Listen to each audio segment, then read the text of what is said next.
اب آپ کو بتائیں ایران نے انسانی بنیادوں پر آبِ ہرمز سے سامان کی ترسیل کی اجازت دے دی ہے۔ ایرانی میڈیا کے مطابق بنیادی ضرورت کی اشیاء اور انسانی امداد لے جانے والے جہازوں کو اجازت نامے جاری کیے گئے۔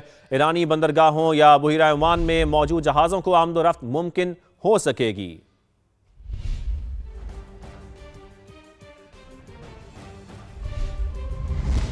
اور آپ کو بتائیں مشرق وسطی جنگ میں ایران کا امریکہ کو منہ توڑ جواب۔ امریکی فوج کو اب تک کا سب سے بڑا دھچکا۔ ایک دن میں امریکہ کے 8 طیارے تباہ ہوئے یا انہیں ناقابل تلافی نقصان پہنچا۔ امریکہ نے 2 لڑاکا طیارے تباہ ہونے کی تصدیق کر دی۔ ایرانی میڈیا کے مطابق پاسداران انقلاب نے A-15 طیارے کو ایرانی حدود میں مار گرایا۔ پھر ریسکیو مشن پر آنے والا A-10 طیارہ بھی ایرانی دفاعی نظام کا نشانہ بنا۔ ایک اور A-10 طیارہ کویت میں کریش لینڈنگ کے بعد تباہ ہو گیا۔ کویت میں ہوائی اڈے پر کھڑا چنوک ہیلی کاپٹر بھی ڈرون حملے میں تباہ ہوا۔ 2 ہیلی کاپٹرز ایران میں ریسکیو مشن کے دوران فائرنگ کا نشانہ بنے۔ ایک امریکی F-16 طیارے نے عراق میں اور KC-135 ٹینکر طیارے نے اسرائیل میں ہنگامی لینڈنگ کی۔ اور آپ کو خبر دیں FIA کی اورنگی اور نرسری کے علاقوں میں کارروائیاں۔ پاکستانی شناختی کارڈ بنوانے والے 2 افغان شہریوں نادرا کے افسر کو گرفتار کر لیا گیا ہے۔ فرقان احمد نے افغان شہریوں کے شناختی کارڈز کی منظوری دی تھی۔ مزید جانیں گے جاوید اصغر سے۔ جاوید، کیا تفصیل آگاہ کریں گے آپ؟ جی FIA انسداد انسانی سمگلنگ سرکل کی اورنگی اور نرسری کے علاقے میں چھاپہ مار کارروائیاں جس میں پاکستانی شناختی کارڈ بنوانے والے 2 افغان شہریوں نادرا افسر گرفتار کیے گئے ہیں۔ نادرا افسر فرقان احمد درانی نے حبیب اللہ اور نعمت اللہ نامی افغان شہریوں کے پاکستانی شناختی کارڈ بنانے کی منظوری دی۔ نادرا افسر 2022 سے غیر ملکیوں کے بطور پاکستان قومی شناختی کارڈ بنانے میں ملوث ہے۔ ملزمان نے قومی شناختی کارڈ کے لیے درکار دستاویزات بھی جعلی سازی سے حاصل کی۔ ملزمان کے ایک بھائی اور والد نے بھی 2 مختلف پاکستانی شہریوں کے اہل خانہ کے طور پر شناختی کارڈ حاصل کر رکھے ہیں۔ افغان شہری کافی عرصے سے غیر قانونی طور پر پاکستان میں مقیم ہے اور جو FIA ذرائع کا یہ کہنا ہے کہ ملزمان کے خلاف مقدمہ درج کے بعد مزید کارروائی جاری ہے۔ چودھری بہت شکریہ، آپ نے تفصیلاً آگاہ کیا۔ مارکیٹیں صبح 9 سے شام 6 بجے تک کھولی جائیں گی۔ وفاق نے توانائی بچت پروگرام پر صوبوں سے مشاورت تیز کر دی ہے۔ ملک بھر میں 1 سے 2 ماہ کے لیے دکانیں جلد بند کرنے کی تجویز پر غور بھی کیا جا رہا ہے۔ آئندہ ہفتے عام فیصلے کیے جانے کا امکان ہے۔ ڈسٹریبیوشن کمپنیوں سے بھی ڈیٹا مانگ لیا گیا ہے۔ تجارتی تنظیموں سے رابطے بھی جاری ہیں۔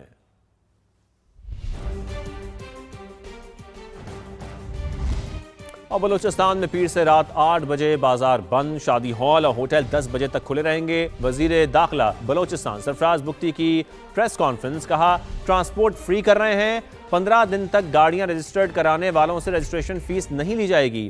تو آپ کو بتائیں کہ وزیر اعلیٰ سرفراز بگٹی کی جانب سے یہ بتایا گیا ہے بلوچستان میں پیر سے رات 8 بجے تک بازار بند رہیں گے، شادی ہالز اور ہوٹل 10 بجے تک کھلے رہیں گے۔ وزیر اعلیٰ بلوچستان سرفراز بگٹی کی جانب سے یہ پریس کانفرنس میں بتایا گیا ہے۔ ہم اس کو انشاءاللہ تعالی مارکیٹس جو ہیں وہ 8 بجے کلوجر کی طرف جائیں گے۔ ایگزمپشن ہے ریسٹورنٹس کے لیے 10 PM تک اور ایگزمپشن ہے شادی ہالوں کے لیے 10 PM تک۔ باقی ساری مارکیٹس یس ایمرجنسی سروسز جو ہیں میڈیکل سٹورز وہ اس سے مبرہ ہیں۔ Green buses it will be free for 1 month۔ آپ 15 دن میں فری اپنی بائک اور اپنی گاڑیاں جو آپ نے اپنے نام پہ ٹرانسفر کر رہی ہیں تو وہ جو فیس ہے اس کی ہم ویور کر رہے ہیں۔ اور آپ کو بتائیں حکومت کے معیشت میں بہتری کے دعووں کے باوجود ملکی قرضوں میں اضافے کو بریک نہ لگ سکی۔ 3 سال کے دوران قرضوں میں 3200 ارب روپے سے زائد کا اضافہ ہو گیا ہے۔ وزارت خزانہ کی دستاویز کے مطابق دسمبر 2025 تک قرضوں کا مجموعی حجم 81,400 ارب روپے تک پہنچ گیا۔ بھاری قرضوں پر بھاری سود کی ادائیگی قومی خزانے پر بڑا بوجھ ہے۔ گزشتہ مالی سال قرضوں پر 8,887 ارب روپے صرف سود ادا کیا گیا۔ جولائی سے دسمبر تک قرضوں پر ادا کیے گئے سود کی رقم 3,563 روپے تھی۔ رواں مالی سال قرضوں پر سود کا تخمینہ 8,207 ارب روپے لگایا گیا ہے۔ جون 2022 میں پاکستان کے ذمے قرض کی رقم 49,200 ارب روپے تھی، جو جون 2023 میں 62,900 ارب روپے ہے اور جون 2024 میں 71,300 ارب تک پہنچ گئے۔ اس کے ساتھ ساتھ وفاقی حکومت کا ہمارا اس مشاورت میں یہ سوچ تھا کہ جو گڈز ٹرانسپورٹ ہوتے ہیں ان کو وہ اس لیے کہ جو تاریخی اضافہ ہے ڈیزل کا اور ٹرانسپورٹ پہ اس کا جو اثر ہوگا پھر اس کے آگے جو مہنگائی کا اثر ہوگا اس کو ایڈریس کرنے کے لیے یہ فیصلہ کیا گیا کہ ہم ٹرانسپورٹرز کو بھی کوئی سپورٹ دیں گے، اور وہ سپورٹ اس طریقے سے دیا گیا کہ تمام صوبے نے اپنے وسائل سے وفاق کا ایک فنڈ میں کنٹریبیوٹ کیا ہے، تاکہ پھر وفاقی حکومت یہ سہولت ٹرانسپورٹرز کو دے سکتے ہیں، اور جو مہنگائی کا اثر عوام پہ ہونا ہے اس کو تھوڑا ٹرانسپورٹرز کا مسائل کو ایڈریس کر کے وہ دور کیا جائے۔ میں سمجھتا ہوں کہ یہ جو جن مشکلات کا سامنا ہے، جو معاشی بحران ہم دیکھ رہے ہیں، یہ جو تمام انٹرونشنز ہیں وہ ناکافی ہوں گے۔ میں جانتا ہوں کہ ان انٹرونشنز کے باوجود جن مسائل کا، جو معاشی مشکلات کا سامنا پاکستان کے عوام کر رہے ہیں اور اس پورے خطے کے غریب عوام کر رہے ہیں، وہ ہم سب کے سامنے ہیں، مگر ہمارا کوشش یہ ہوگا کہ جتنا بھی ہمارے وسائل ہیں ان وسائل کو مد نظر دیکھتے ہوئے کہ جہاں ہم ایسے انٹروین کر سکتے ہیں کہ ہم عام آدمی کو، غریب آدمی کو ریلیف دے سکتے ہیں، وہ ہمارا پورا کوشش ہوگا کہ وہ ریلیف دیا جائے۔ اس کے ساتھ ساتھ ہم جانتے ہیں کہ وفاقی حکومت کے پاس ایک بہت بڑا ادارہ ہے، بے نظیر انکم سپورٹ پروگرام ہے، جس کے تھرو وہ اس ملک کی غریب ترین عورتیں کو چاروں صوبوں میں آج تک مالی مدد پہنچا رہے ہیں۔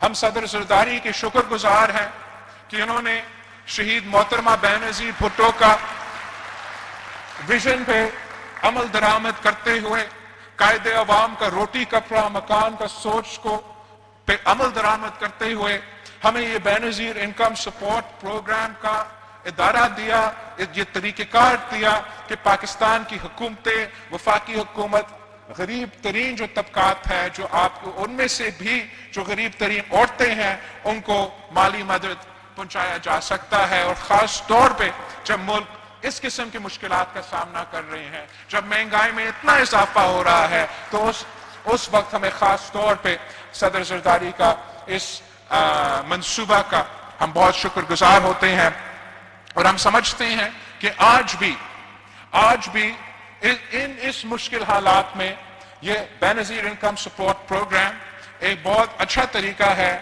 کہ اگر مالی سپورٹ حکومت عوام تک پہنچانا چاہتا ہے تو سب سے زیادہ ٹرانسپیرنٹ طریقہ ہے، واحد طریقہ ہے جس کا سب سے زیادہ بینیفیشریز ملک بھر میں، ہر صوبے کے ہر ڈسٹرکٹ میں ان کی بینیفیشریز موجود ہے۔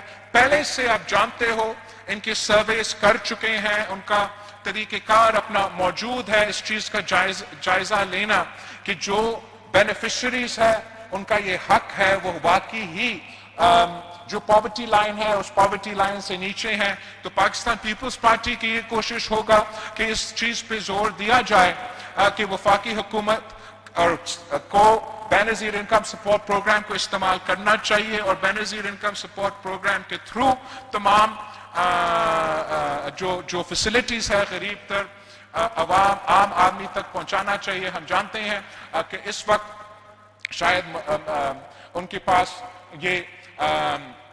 یہ فسکل سپیس موجود نہیں کہ وہ فوری طور پہ بے نظیر انکم سپورٹ پروگرام میں اضافہ کیا جائے اور عام آدمی کو وہ سپورٹ پہنچائے، مگر پاکستان پیپلز پارٹی تیار ہے وفاقی حکومت کے ساتھ مل کے کام کرنے کا۔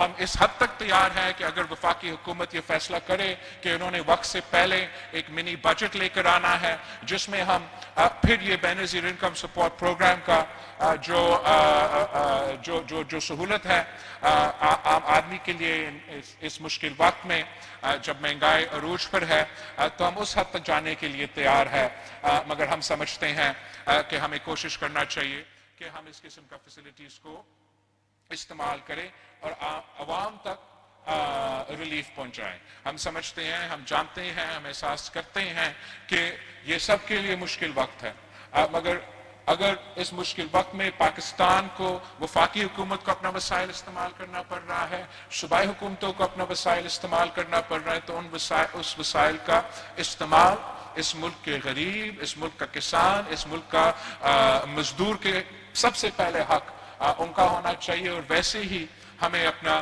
جو ریلیف کا انٹرونشنز ہے ان کو استعمال کرنا چاہیے. ہم اس سوچ کے ساتھ, اس نیت کے ساتھ کام کر رہے ہیں کہ اس مشکل وقت میں ہم سمجھتے ہیں کہ پاکستان میں ایک اتفاقی رائے ہونا چاہیے اور سیاسی اختلافات کو دور رکھ کے, الگ رکھ کے مل کے کام کرنا چاہیے. اور اس سلسلے میں میں سمجھتا ہوں کہ یہ جو بات چیت ہوا ہے, یہ مشاورت جو ہوا ہے, تاکہ یہ ریلیف کی فیسلٹیز تمام صوبے اپنے عوام کو دے سکے. میں اس بات کا بھی اپریشیٹ کرتا ہوں اور پبلکلی بھی اپریشیٹ کرنا چاہوں گا کہ اس سلسلے میں جو میٹنگز ہوئے, پہلے صدر پاکستان کے ہاں, پھر وزیر اعظم ہاؤس پہ, اس سلسلے میں پاکستان تحریک انصاف کا وزیر اعلیٰ, پختونخوا کا وزیر اعلیٰ بھی موجود تھا. اور میں سمجھتا ہوں کہ یہی طریقہ ہے کہ کوئی ملک, کوئی قوم مشکل وقت میں, جنگ کی صورتحال میں, معاشی بحران میں اپنا سیاست کو سائڈ پہ رکھ کے, اپنے سیاسی اختلافات کو سائڈ پہ رکھ کے, ملک کے قومی نیشنل پالیسی کو سوچ کے, ان کو ترجیح دے کے مل کے کام کرنا چاہیے. یہ ہمارا پیپلز پارٹی کا ریکویسٹ بھی تھا کہ اگر اتنا بڑا ہم نے سلسلہ کرنا ہے تو اس میں تمام جو صوبے ہیں ان کے نمائندے کے موجود ہونا چاہیے. ہم صدر زرداری کے شکر گزار ہیں کہ انہوں نے تمام صوبے کی نمائندگی بھی دلوائے, اور ہم پختونخوا کا خاص طور پہ وزیر اعلیٰ کا شکر گزار ہیں کہ نہ صرف انہوں نے میٹنگز میں خود شرکت کی, مگر انہوں نے بڑا اچھا انداز میں, سیاسی انداز میں, مثبت انداز میں اس پروسیس کا حصہ بنا. اور وہ بھی اپنے مشکلات اپنی جگہ, وہ بھی اپنا صوبہ میں اپنے عوام کو جو مدد دے سکتا ہے اس مشکل وقت میں وہ کوشش کر رہا ہے, ویسے جیسے وزیر اعلیٰ پنجاب کر رہی ہے اور آپ کا وزیر اعلیٰ بلوچستان کر رہے ہیں. ہم انشاءاللہ تعالی سب مل کے, تمام صوبے مل کے اور وفاقی حکومت مل کے, تمام سیاسی جماعتیں مل کے, ہر پاکستانی ایک ہو کے ان مشکلات کا سامنا کرنا پڑے گا. اور میں جانتا ہوں کہ اگر پاکستان ایک ہے, اگر پاکستان میں اتفاق ہے, اگر پاکستان میں اختلاف نہ ہو, تو دنیا میں ایسے کوئی قوت نہیں ہے جو پاکستان کو گرا سکتا ہے, جو پاکستان کا حوصلہ کو توڑ سکتا ہے. ہم نے یہ پاکستان کی تاریخ میں, پاکستان نے یہ ثابت کر دیا ہے, اور ہمارے نسل پہ, ہمارا جنریشن کا اب یہ ایک امتحان آیا ہے. انشاءاللہ تعالی ہم بھی اس امتحان کا, اس مشکل کا سب مل کے سامنا کرے گا, اور جیت آپ کی ہوگی, جیت امن کی ہوگی, جیت اور ہمارا کوشش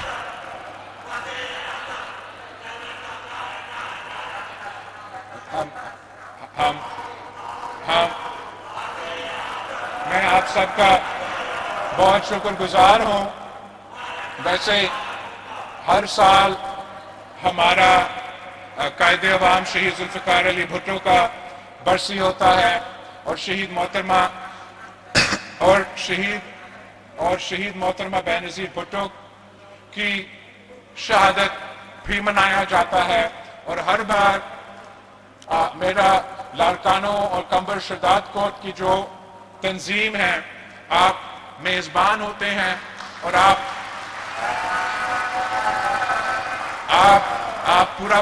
پورا پاکستان کا میزبانی کرتے ہو, اور ہر سال تاریخی جلسہ کا میزبانی کرتے ہو, اور دنیا کو دکھاتے ہو کہ لڑکانوں نے, کمبر شداد کوٹ نے, اور obviously پورے پاکستان نے نہ قائد عوام کو, نہ شہید محترمہ